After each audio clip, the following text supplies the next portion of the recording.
o Programa das Nações Unidas para o Assentamento Humano, ONU-Habitat. Estabeleceu-se em 1978 como resultado da Conferência das Nações Unidas sobre Assentamentos Humanos.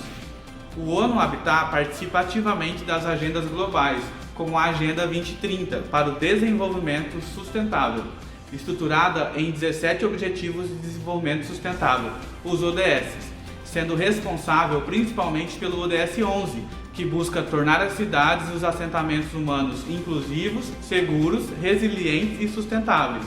É também central para o trabalho da agência a chamada Nova Agenda Urbana, adotada em 2016 em Quito, no Equador, documento que definiu padrões globais para o alcance do desenvolvimento urbano sustentável, repensando a forma como construímos, gerenciamos e vivemos nas cidades. Para promover o debate sobre os temas do Outubro Urbano de cada ano, o escritório do ONU-Habitat no Brasil criou em 2018 o Circuito Urbano, uma iniciativa para dar visibilidade e apoio institucional a eventos organizados por diversos atores em todo o país. Desde então, já apoiou a realização de aproximadamente 600 eventos, levando o Brasil à liderança dos países que celebram o Outubro Urbano.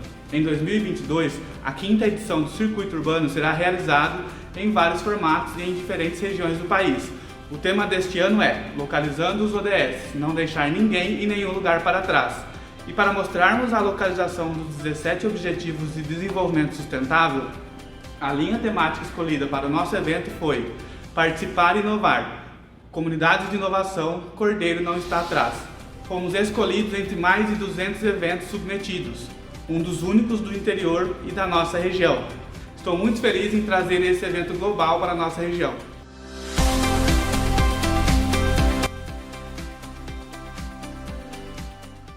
Vou dar início. Comunidades e a inovação, Cordeiro não está atrás.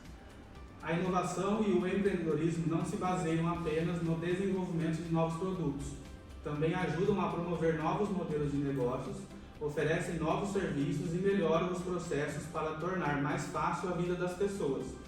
Mas, acima de tudo, faz com que esses progressos cheguem a quem precisa.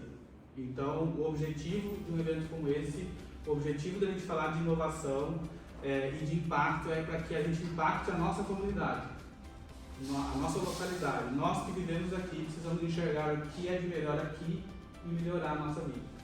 Tá? Bom, agora eu já queria convidar as pessoas que vão compor a mesa comigo, convidar o pessoal.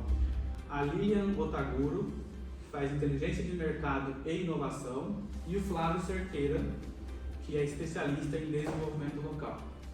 A gente vai conversar aqui hoje. A gente está no dia a dia de Cordeirópolis. Como é que a gente pode pensar em soluções que melhorem a vida de todos? Seja acessibilidade, seja inclusão, melhoria do estudante, melhoria da mulher, igualdade, enfim, a gente vai ter esse bate-papo agora para destrinchar um pouquinho esses objetivos. Tá? Então, quando a gente fala dos tipos de inovação, a gente tem a incremental, que é uma coisa que você já existe e vai fazer uma melhoria. E às vezes essa melhoria não é uma coisa muito complexa. Isso pode ser usado, por exemplo, dentro das empresas, uma melhoria de processo. Como que eu faço aquela rotina de uma forma mais melhor e mais rápido, né? Esse é o pensamento. Como eu faço isso melhor e mais rápido? Às vezes eu não preciso de um equipamento, às vezes eu preciso só mudar a ordem das coisas que acontecem, às vezes eu preciso descrever esse procedimento. Isso a gente já está gerando um tipo de inovação. E que é diferente de uma inovação disruptiva, que é o que a gente tem, são as startups aí, das fintechs, dos bancos, que mudou a nossa forma de ver e consumir determinado produto. Mas quando a gente fala de ambientes de inovação, eu e Hélito, nós somos especialistas em implantação de ambientes de inovação. E Cordeirópolis está à frente disso. Quando a gente fala Cordeirópolis não está atrás, né, que é o tema do nosso evento, é justamente por essa questão, ela ter um hub com coworking público voltado para a população, incentivando a inovação, a tecnologia, o empreendedorismo em toda a cidade. Essa é a função do hub, Da onde vêm as pessoas de diferentes ideias, diferentes formações e diferentes atores do ecossistema, né? O ecossistema, então, a gente tem lá, tem as universidades, escolas, tem o empresário, as empresas, tem o poder público. Então, quando a gente faz essa junção, cada um deles tem um problema diferente. Sobre ele. Então, o que é um negócio de impacto socioambiental? Ele é o quê? Nada mais do que você vê, como por exemplo, a gente tem os 17 objetivos aqui de desenvolvimento sustentável, tem um problema, por exemplo, um problema social, questão da fome. Então você monta uma empresa ou pode ser também uma associação com o objetivo a resolver esse problema. Então o foco e o objetivo principal é um problema social ou ambiental. Só que daí tem uma outra questão, ele tem que ser sustentável do ponto de vista financeiro. Essa é a inovação que traz. Porque vocês vão falar, mas resolver um problema social, a gente tem as associações, né? A gente tem, de certa forma, o poder público, a prefeitura, que tem política pública, que tenta desenvolver e endereçar alguns problemas da sociedade também. Tem as organizações da sociedade civil. Mas o que acontece? Por exemplo, a organização da sociedade civil, ela depende necessariamente de doações, né? De fazer ações para tentar levantar recursos, ou subsídio, algum tipo de fomento para ela conseguir. Agora, um negócio de impacto não. Ele oferece um produto ou serviço que necessariamente já gera sustentabilidade para ele, o recurso que entra nele é novamente colocado no sistema para poder aumentar ainda mais o impacto, né? Então, um exemplo... Como o Eric falou, eu acredito que inovação é um veículo, é um caminho de fazer pontes, de trazer pessoas, de unir pessoas que tenham interesse comum. Qual o interesse comum principal? Desenvolvimento regional, né? Através do desenvolvimento das pessoas, através de construir pontes entre essas pessoas, entre esses agentes, academia, poder público e as instituições, sejam instituições públicas, privadas, e é isso aí. Então eu tenho acompanhado essas questões. Obrigado. Que tem uma lei aprovada na Câmara, uma lei de ciência e tecnologia. Então o nosso município já saiu na frente.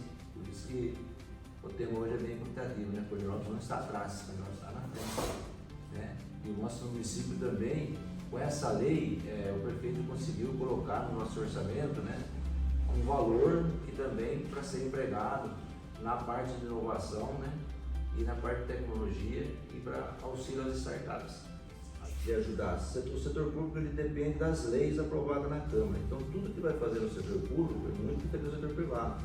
Precisa ter uma lei que regulamenta o orçamento, as diretrizes para a gente executar. Então esse sentido que nos leva hoje a ter esse espaço aqui. Cordeirópolis é a primeira cidade também na região metropolitana que tem um espaço, um hub, né? E muita gente aqui na cidade não sabe o que significa um hub. O Hector já explicou que hub é uma palavra que significa conexão. Então aqui todas as pessoas do município podem usar esse espaço. Então esse espaço está aqui, os munícipes mesmo, tá?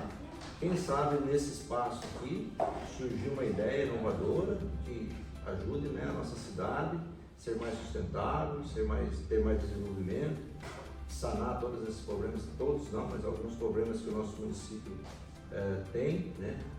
E como é que a gente pode trazer isso para o dia a dia, né, do nosso dia a dia como cidadão?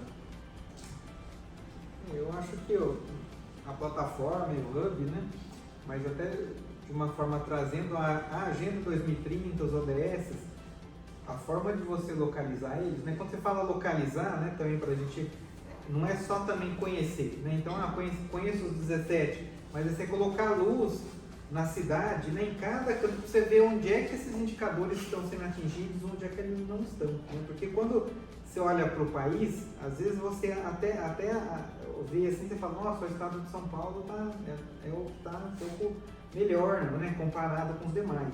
Mas quando você começa a localizar município, daí se o município trabalha um pouquinho e localiza esse bairro, daí você vai ver o tamanho da encrenca que a gente tem para resolver. Você verifica assim, Então, a partir do momento que a gente vem com o movimento de inovação, trabalhando a base com eles, que eles podem inovar, a gente automaticamente cai na questão de qual é o problema. Então, quando a gente cai na questão do qual é o problema, a gente traz as ODS para eles contextualizarem esse problema. Porque às vezes a ODS vira uma provocação, porque às vezes eles falam, não tem um problema, está tudo funcionando. Ah, então o ODS tal e tal. Ah, eu tenho problema. Tem problema da água? Tem problema da água. Tem problema da água onde? Na sua casa, dentro do seu bairro, no seu país, do planeta. Ah, tem problema em todas essas dimensões. E aí, qual dessas dimensões do problema da água, por exemplo, vocês podem ter uma ação, né? Aí tira da inércia que o professor fala, tem que ser um protagonista, você tem que estimular que eles conseguem solucionar alguma coisa, conseguem propor soluções, né? Então, acho que as ODS estão muito interligadas quando a gente fala de inovação, quando a gente vai identificar o problema. E é legal pontuar também que o impacto desse e os países signatários, ele gera um outro impacto para as empresas.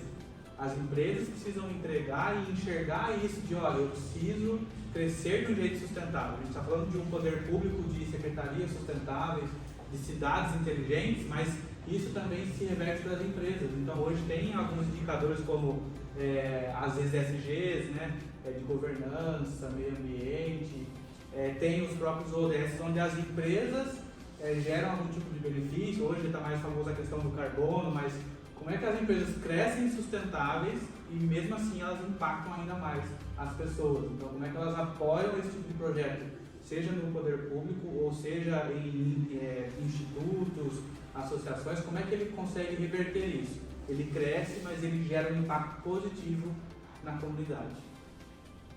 Meio ambiente, cerâmica, solo, acessibilidade, escola, água, dos 17 objetivos, que é o nosso tema hoje, localizando os ODS. Eu queria que vocês pensassem em problemas que a gente pode resolver. Problema de aluno na escola, problema de água, problema de meio ambiente, problema de acesso, problema de inclusão, de acessibilidade, de igualdade. Vamos imaginar juntos agora e a gente coloca em um post-it. Escreve alguma coisa. Melhorar o problema da água de Cordeirópolis, melhorar o acesso do aluno à escola, dar dignidade a todos. Enfim, a gente pensa juntos e coloca nesse post-it na entrada. E aí, só lembrando, a temática escolhida para o nosso evento foi participar e inovar, que aí tem a ver com a minha última pergunta, que foi como gerar interesse da população pelos ODS. Vai muito do que o professor colocou, que o Flávio, a Lídia e o Zé colocou, e no nosso bate-papo. Você precisa colocar ele para participar do tema da inovação. Você precisa colocar ele, incluir ele nesse tema, incluir nós como comunidade. O tema é comunidades e a inovação. Nós somos a comunidade, esse eixo da comunidade. Todos nós podemos ter acesso ao tema da inovação, mas eu preciso ser provocado. Eu preciso estar participando disso.